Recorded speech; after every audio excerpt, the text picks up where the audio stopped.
কেরামের তত্ত্বাবধান কেন? ইসলামী বিধান তো তারাই সুন্দরভাবে মানুষকে, জি, ইসলামের বিধান তো ওলামায়ে কেরামই সুন্দর করে বোঝেন এবং বোঝাতে পারেন, সমাজের মধ্যে বাস্তবায়ন করতে পারেন। এখন ওলামায়ে কেরাম সবচেয়ে বেশি আল্লাহর ভয় কিন্তু ওলামায়ে কেরামের মধ্যে আছে। কাজেই ওলামায়ে কেরামের তত্ত্বাবধান দরকার। তো ওলামায়ে কেরাম তো এমনি যেতে পারবে না, এত যুদ্ধের মাধ্যমে যাওয়া যাবে না।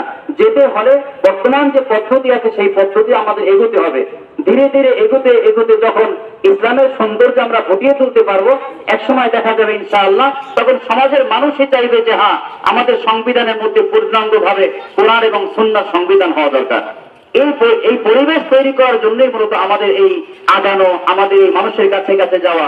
তো যদিও দেখতে মনে হয় অন্যান্য নেতাকর্মী তারাও, সম্মানিত জনতা, দীর্ঘ সময় আপনাদের ধৈর্য ধারণ করার জন্য ধন্যবাদ। আগামীকালকে আমাদের এই উঠান বৈঠক হবে পূর্ব চরবনিয়া